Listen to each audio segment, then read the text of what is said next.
Olá, irmãos. Nós estamos analisando no momento o texto de 2 Tessalonicenses, capítulo 1, versículos de 1 a 12. Então vamos avançar nessa matéria de análise da segunda epístola de Paulo aos Tessalonicenses. Lembrando a você aqui do esboço dessa sessão, o texto de Tessalonicenses começa, assim como toda a carta do apóstolo Paulo, com uma saudação, ali no capítulo 1, versículos 1 e 2, ok? Então, como a gente viu, o apóstolo Paulo, ele é o principal escritor, ele escreve a igreja dos Tessalonicenses e conecta essa igreja como sendo uma igreja unida ao Pai e ao Senhor Jesus Cristo, e depois ele faz uma saudação soteriológica, dizendo graça e paz a vós outros, e colocando isso mais uma vez conectado ao Pai e ao Senhor Jesus Cristo. Depois da saudação, o restante do capítulo 1 vai lidar com elogios do apóstolo Paulo pelo progresso na fé daqueles irmãos, ok? Então, nos versículos 3 e 4, o apóstolo Paulo faz uma espécie de ações de graças a Deus por causa do crescimento deles. Então, lembre-se que ele fala aqui a respeito da fé e que esta fé cresce, e depois ele fala também do amor e diz que esse amor está aumentando. E eu então comentei com vocês que ele não fala nada a respeito da esperança. E olha que costumeiramente, na primeira carta, por exemplo, ele falou aqui da fé, do amor e da esperança. Agora ele cita só fé e amor, provavelmente porque eles estavam com problemas, era nesse quesito da esperança, ok? Então ele diz ali que ele louva a Deus por isso, ele agradece a Deus por isso, a ponto dele então se orgulhar daquela igreja. E é importante que a gente preste atenção no final, onde ele fala aqui a respeito da constância e fé daqueles irmãos nas perseguições e tribulações. Lembrando que perseguições enfatizam os ataques das pessoas, ou seja, as pessoas perseguem, e as tribulações dizem mais respeito à questão das circunstâncias difíceis. Então, eles tanto estavam enfrentando pessoas os perseguindo, como também enfrentando circunstâncias difíceis por conta dessas perseguições, ok? Então, agora, irmãos, eu quero com vocês, deixe-me só voltar rapidamente aqui, mostrando então que depois dessas ações de graças pelo crescimento, ele vai aqui no versículo 5 a 10 fazer um encorajamento para a perseverança.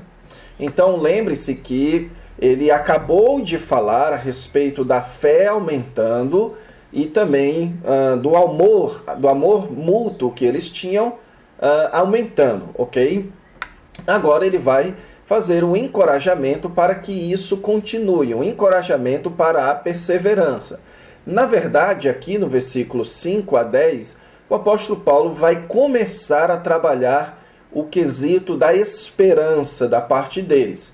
Pois lembre-se que essa carta foi motivada pela ocasião, pelas circunstâncias em que aquele pessoal de Tessalônica estava tendo problemas com a doutrina da segunda vinda e as implicações práticas que essa doutrina tem para a vida do crente, ok? Então agora ele vai começar a trabalhar o quesito da esperança aqui nos versículos 5 a 10, dando a eles encorajamento para continuarem perseverando. E é exatamente sobre isso que nós vamos tratar nessa aula, ok? Nós vamos ver aqui dos versículos 5 a 10 de 2 Tessalonicenses. Bem, inicialmente eu coloquei aqui todo o texto dessa aula na sua tela, porque eu quero fazer alguns comentários antes de nós analisarmos o texto precisamente, ok? Esse trecho aqui, irmãos, alguns estudiosos que têm analisado esse trecho sugerem que aqui o apóstolo Paulo está recitando uma espécie de hino que era comum na sua época, ou mesmo a confissão. Alguns até chamam esse trecho de 5 a 10 de o salmo escatológico do apóstolo Paulo. Isso porque quando nós analisamos esse texto, nós percebemos alguns elementos poéticos. Então, esse é um texto que possui poesia nele, especialmente por conta de recursos estilísticos e também de recursos de paralelismo. Esses dois recursos muito constantes na poesia que era produzida pelos judeus. Sendo Paulo um judeu, ele então manifesta esse tipo de atitude, ok? Então, por exemplo, você tem aqui no versículos 6 e 7 um joguinho de palavras, quando ele fala aqui que ele dê em paga tribulação aos que vos atribulam e a vós outros que sois atribulados. Então você tem esse joguinho de palavras que na língua original todas as três palavras possuem a mesma raiz. Agora, outro destaque aqui é a questão do paralelismo. Se você observar bem, o versículo 5, ele é paralelo ao versículo 10, ok? Então vamos colocar aqui uma conexão para você perceber. Como é que nós sabemos que ele é paralelo ao versículo 10? Porque os dois falam a respeito da vindicação futura dos crentes. Então ele fala aqui, sejais dignos do reino de Deus, e depois ele fala quando vier para ser glorificado nos seus santos naquele dia, ok? Então, os dois versículos que fecham esse parágrafo, eles dizem respeito ao dia futuro, no dia do juízo, o dia da vinda de Cristo. Depois você tem aqui o versículo 6 como paralelo do versículo 9. Então ele está falando aqui do juízo. Ele fala do juízo em paga tribulação futura aos que vos atribulam, e depois ele fala que sofrerão penalidade de eterna destruição, certo? Então, ambos estão falando do caráter da destruição futura.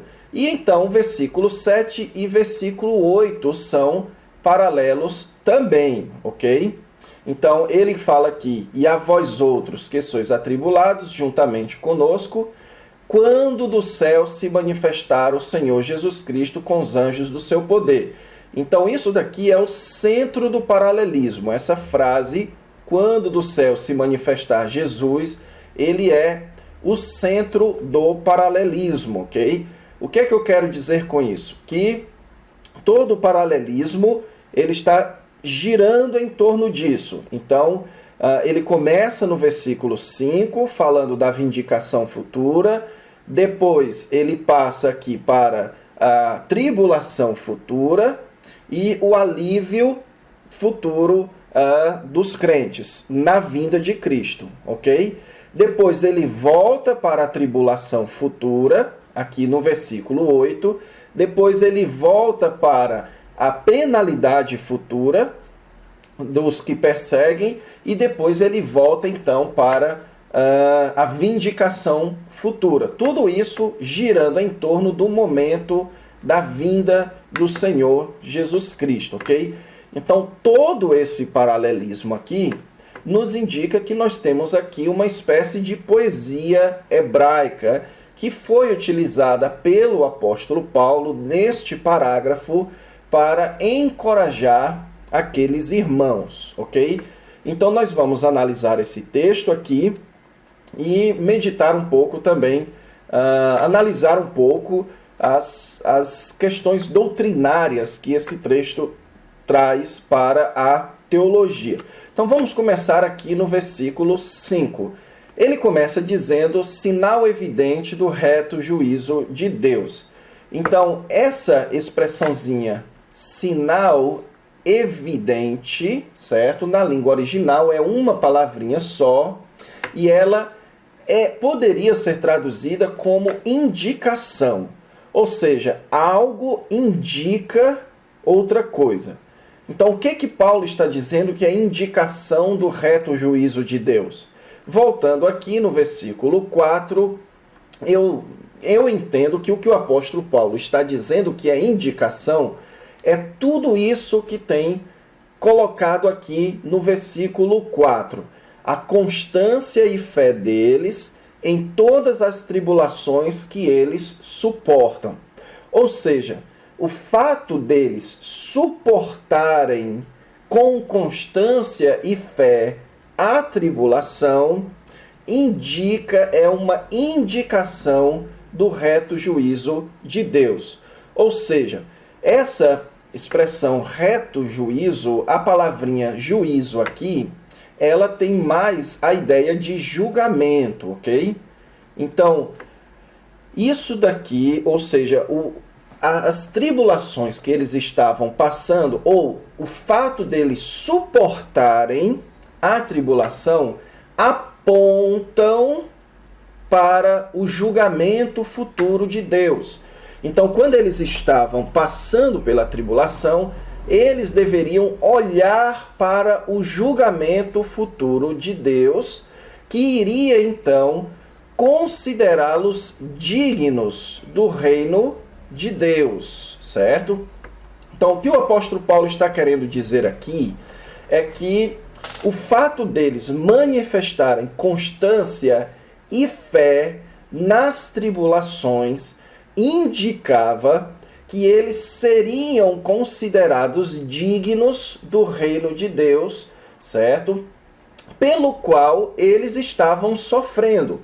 Então, Paulo está dizendo aqui que eles, quando viesse o reino de Deus, eles seriam considerados dignos deste reino, pois era por este reino que eles estavam sofrendo, certo? Então, muitos questionam aqui a questão do para que sejais, como se o apóstolo Paulo estivesse dizendo que eles só iriam ser considerados dignos do reino de Deus se eles perseverassem nas tribulações.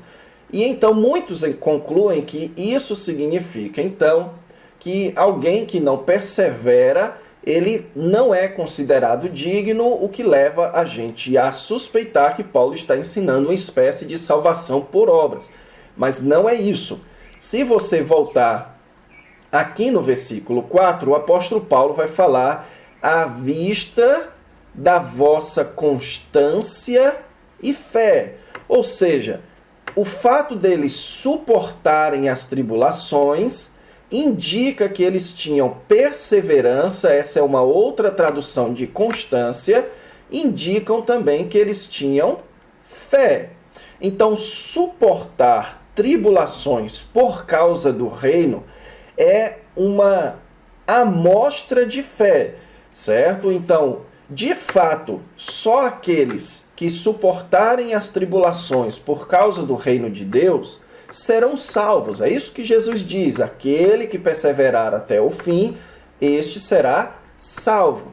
Mas quem são aqueles que perseveram até o fim? São aqueles que são crentes, são aqueles que possuem a perseverança e a fé, aqueles que creem no Senhor Jesus Cristo. Então, Paulo não está ensinando salvação por obras, mas ensinando salvação por fé, ok? Mas eu quero abordar aqui duas questõezinhas importantes só neste versículo, certo? Há um texto paralelo a este em Lucas capítulo 20, versículo 35. Por que eu trouxe o texto de Lucas aqui? Porque, voltando um slide aqui, outro elemento interessante aqui nesse texto é que este texto, ele possui vários elementos do Antigo Testamento, ou da escatologia do Antigo Testamento, certo? Então você tem aqui, por exemplo, a questão do reino de Deus, que é amplamente ensinado na aliança davídica. Você tem o Filho do Homem se manifestando na ideia lá de Daniel com os anjos do seu poder. Então isso aqui é muito ligado ao texto de Daniel. E também aos evangelhos. Quando Jesus termina a sua narrativa em Mateus 24, ele fala ali da vinda de Jesus com os anjos, exibindo o seu grande poder, ok? Então aqui você tem a ideia de ser banido da face do Senhor, de Jesus vindo para ser glorificado nos seus santos, ok? Então aqui você tem muitas ideias estruturadas no Antigo Testamento e nos evangelhos. Quando você chega aqui no versículo 5, então, quando ele fala para que sejais considerados dignos do reino de Deus, aqui você tem um paralelo ao que Jesus falou em Lucas 20, 35. Note que a mesma expressão ocorre aqui. Os que são havidos por dignos de alcançar. É essa a mesma ideia aqui, ó. Ser considerado digno, ser havido por digno, ok? Então, aqui você tem uma palavrinha só na língua grega. Ser considerado digno, ser havido por digno, é uma palavrinha só na língua grega, que é a palavrinha kataxio, ok? Então, essa palavrinha, ela diz que você é como se você se tornasse merecedor daquilo, certo? É como se, basicamente, ela é utilizada em contextos em que você recebe algo por ter feito outra coisa. Então, como nós falamos, por causa da nossa fé e da nossa constância, nós então somos considerados dignos de recebermos algo no futuro. Só que o que Paulo fala aqui de ser considerado digno no futuro do reino de Deus, aqui Lucas está falando da era vindoura e a ressurreição. Então Lucas está conectando a era vindoura com a ressurreição e com a vinda, então, Paulo aqui fazendo um paralelo com a vinda do reino de Deus. O que nós aprendemos com isso? Que no Novo Testamento, quando se fala da era vindoura, nós estamos ouvindo falar a respeito da vinda do reino de Deus, quando o Senhor Jesus Cristo vier, quando ele também realizará a ressurreição dos mortos, ok? Então, para a teologia do Novo Testamento, o reino de Deus será plenamente experimentado na era vindoura, quando o Senhor Jesus Cristo vier e realizar, inclusive, a ressurreição dos mortos. Você encontra essa ideia em vários textos do Novo Testamento. Em Atos capítulo 3, quando Pedro fala lá da restauração de todas as coisas, certo? Sugerindo então a chegada dessa era vindoura da restauração. Isso também concorda, por exemplo, com João capítulo 5, quando Jesus fala que vem a hora em que os mortos ouvirão a voz do Filho e ressuscitarão. Então, a vinda de Jesus envolverá uma ressurreição e envolverá uma trazida, digamos assim. Ele trará plenamente o reino de Deus para ser experimentado pelos seus santos. E isso também é confirmado em Apocalipse capítulo 20, ok? Então, se você, não importa a sua posição quanto a Apocalipse capítulo 20, mas o fato é que Apocalipse 20 conecta a chegada do reino com a realização de ressurreições. E isso concorda com o restante da teologia do Novo Testamento. E concorda com isso que nós estamos vendo aqui na nossa tela, certo? O apóstolo Paulo colocando na vinda de Jesus a chegada do reino, em paralelo com o que Jesus mesmo falou dessa vinda que trará a era vindoura e a ressurreição dos mortos, ok?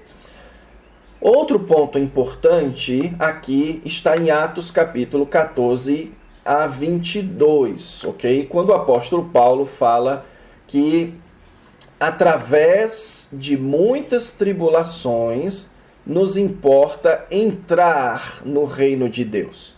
Então note que o apóstolo Paulo aqui em Atos 14, 22 está colocando o reino de Deus como algo futuro, ok? Algo em que você ainda vai entrar, você ainda não entrou. Obviamente que a teologia do Novo Testamento vai falar de aspectos presentes deste reino de Deus. Mas no geral, ou na essência, a teologia do Novo Testamento ainda considera o reino de Deus como algo a ser experimentado no futuro. E que é através de muitas tribulações que nós então chegaremos neste reino.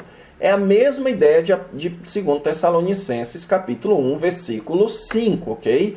Então, através de tribulações é que nós somos considerados dignos do reino de Deus. Agora, o que as tribulações fazem para nos considerar dignos do reino de Deus?